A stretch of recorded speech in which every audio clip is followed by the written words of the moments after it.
हमारे चाय की चौपाल प्रोग्राम पर आज हमारे महाराष्ट्र राज्य के माननीय श्री राजकुमार बडोले साहब जी, जो कि सामाजिक न्याय विभाग के एक वरिष्ठ मंत्री है, आज हम उनमें चाय की चौपाल इस प्रोग्राम के दौरान हमने उनसे 4 सवाल जो है हमारे, उन सवालों को करने का यानी उनसे पूछ रहे हैं हम लोग, और उसी सवालों के जवाब हम उन्हीं से जानने का प्रयास करेंगे उनकी जबानी।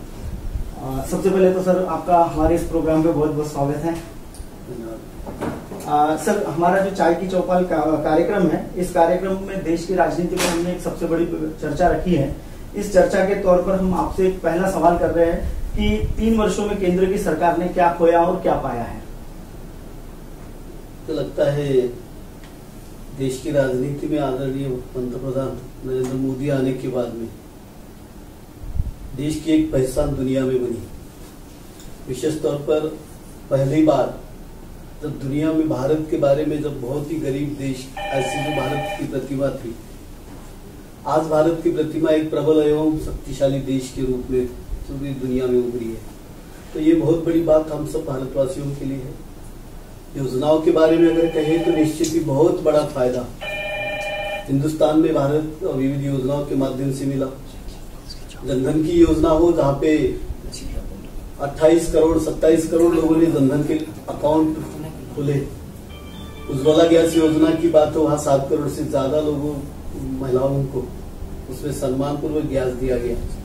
ऐसी कई योजना है जिनके माध्यम से तो साधारणतः देश की कुल आबादी से 50% से ज्यादा लोगों को आज तक कोई ना कोई इसमें आदरणीय नरेंद्र मोदी जी ने जो फायदा पहुंचा विविध योजनाओं के माध्यम से, तो मुझे लगता है देश में एक अलग सा एक परिवर्तन की दिशा में, एक डिजिटल इंडिया की बात अगर करें तो निश्चित एक परिवर्तन की तरफ देश जा रहा है। और इन पिछले 3 सालों में ये एक हर एक आदमी यहाँ पे परिवर्तन महसूस करता है। सर, केंद्र की सरकार ने नोटबंदी की थी, जिसमें नोटबंदी में पुराने 1000 के और 500 के नोट बंद किए थे। क्या आपको लगता है कि वो फैसला सही था या गलत था? बिल्कुल सही फैसला था, निश्चित ही सही फैसला था। थोड़ी तकलीफ हुई, लेकिन देश की जनता ने बहुत ही अच्छी तरह से उसको प्रतिसाद दिया। आम आदमियों में कभी भी रोष नहीं दिखा गया। नोटबंदी का जो था तो निश्चित ही जो काला धन था, वो काला धन बाहर निकलने के लिए उसके माध्यम से बहुत ज्यादा फायदा हुआ। और मुझे लगता है एक 2 नंबर का जो उद्योग था देश में, वो करीबन खत्म हो गया। आज लोग निश्चित ही हर एक आदमी जो इनकम टैक्स का अकाउंट खोलने के बारे में सोचता है, तो निश्चित ही जो काला धन था उसको तिलांजलि देने का काम इस नोटबंदी के माध्यम से हुआ। और जितना काला धन था उस सब का सब बाहर आने का काम आदरणीय नरेंद्र मोदी जी ने किया। मुझे लगता है एक बहुत बड़ा परिवर्तन हुआ। सर, देश विकास की किस राह पर खड़ा है अभी आपको ऐसा लगता है? देश निश्चित ही परिवर्तन की एक ऐसी दिशा में खड़ा है जहाँ पे पिछले 70 सालों का इतिहास देखे तो एक ही नारा हमेशा चलते रहा, गरीबी मिटाओ गरीबी हटाओ। ये नारा कई दिनों से चलते रहा। आदरणीय इंदिरा जी थी तब भी ये नारा था, बाद में राजीव जी आए, ये भी नारा था, बाद में मनमोहन सिंह आए। तो एक ही नारा इस देश में चलते रहा, पर गरीबी इस देश की खत्म नहीं हुई। अगर हम देखें गरीबी सीमा की बात करें तो जो जितना परसेंटेज था उस परसेंटेज तो उस समय कम नहीं हुआ, वो तो और बढ़ते गया ऐसा लगा। तो गरीब ही रहा, अमीर कुछ चंद लोग बड़े हुए।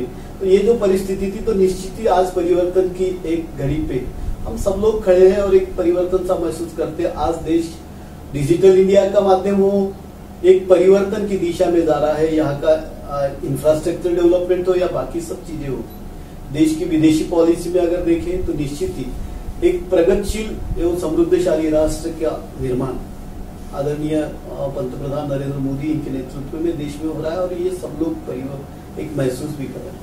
सर, आपसे एक अंतिम और चौथा हमारा जो सवाल है वो काफी महत्वपूर्ण सवाल है, जिसमें सर आप महाराष्ट्र की भी विकास के बारे में थोड़ा सा हमारे दर्शकों को बताएंगे।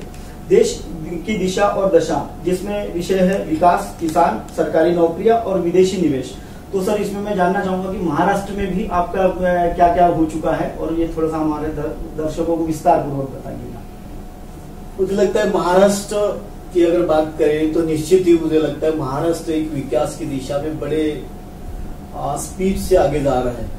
इसके बारे में अगर ये करें तो इसके पहले की जो सरकार थी तो वहां पे अगर हम विचार करें तो हमारा जो कृषि दर था वो एकदम कम था। आज हम कृषि दर 17% तक अगर जाते हैं, निश्चित ही पिछले दफा का कृषि दर था और अभी का कृषि दर अगर हम ये करें तो निश्चित ही कहाँ पे 2% 3% का कृषि दर माइनस तक आया था। ऐसी हालत में आज आदरणीय हमारे मुख्यमंत्री जी ने इतना अच्छा काम किया, जलयुक्त शिवार अभियान का माध्यम हो, तो कई ऐसी योजनाएं जिसके माध्यम से सिंचाई का माध्यम हो, बड़े बड़े प्रकल्प हमारे पड़े थे। हम अगर नजदीक की बात करें तो हमारा गोसे प्रकल्प कई सालों से पड़ा था, उसको नेशनल प्रोजेक्ट में लिया आदरणीय गडकरी साहब और मुख्यमंत्री जी ने।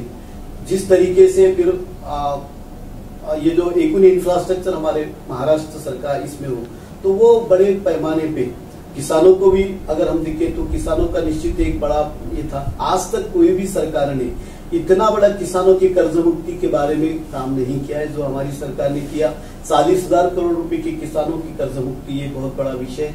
निश्चित ही कर्ज मुक्ति से किसान समृद्ध होगा या नहीं होगा इसके बारे में तो नहीं करा, लेकिन आने वाले दिनों में, क्योंकि पिछले 70 सालों में अगर देखें किसानों को हर साल यहाँ पे आत्महत्या की बात होती थी, पर उसके ऊपर परमानेंट उपाय ऐसा नहीं खोजा जाता। माननीय मुख्यमंत्री जी ने कहा कि उत्पादक जो है, किसान समृद्ध जब होगा, जब उसका जो माल खेत में उगाया हुआ माल है उसको कहीं बाजार पेट अच्छी तरीके से भी मिलेगी, उसके लिए अलग प्रोसेसिंग यूनिट्स यहाँ पे तैयार होंगे और वो प्रोसेसिंग यूनिट अगर किसानों के हाथ में जाए और आम लोगों को अगर रोजगार देने का अगर हम काम करते, आज बेरोजगारी बड़ी एक समस्या है, परंतु छोटे छोटे गांवों में अगर उद्योग खड़े करने की बात है, पिछले 70 सालों में इन सब चीजों की तरफ बड़े सरकार ने गौर नहीं किया था। आज हमारी सरकार इन सब मुद्दे पे काम कर रही है और मुझे लगता है परिवर्तन सा निश्चित ही सारे के सारे लोग महसूस कर रहे हैं। हम मेरे डिपार्टमेंट की अगर बात करूं तो इंदू मिल के लिए कई लोगों ने आंदोलन किया था, जहां डॉक्टर बाबा साहब अम्बेडकर का स्मारक बनाने की बात थी। पिछली सरकार आई गई, सिर्फ आश्वासन के ऊपर आश्वासन दिए, पर वो बात उन्होंने नहीं की। आदरणीय नरेंद्र मोदी साहब, हमारे देवेंद्र जी और हमने वहां इनिशिएटिव लिया और एक 3500 करोड़ रुपए की जगह ये बाबा साहब के स्मारक के लिए दिया। ऐसी कई बातें हमने पिछले 3 सालों में की। तो मुझे लगता है कि विकास और एक सामाजिक समता निर्माण करने का काम भारतीय जनता पक्ष के ये सरकार में हो रहा है और निश्चित ही लोगों को भी वो महसूस हो रहा है। सर बहुत बहुत धन्यवाद आपका, इस प्रोग्राम में आप आए और हमारे प्रोग्राम में हमारे दर्शकों को आपने हमारे चारों सवालों के जवाब दिए हैं और ये चारों सवालों के जवाब जो थे वो बखूबी बिना किसी इससे संकोच से साहब ने हमें बताए हैं। हम साहब को शुक्रिया अदा करते हैं।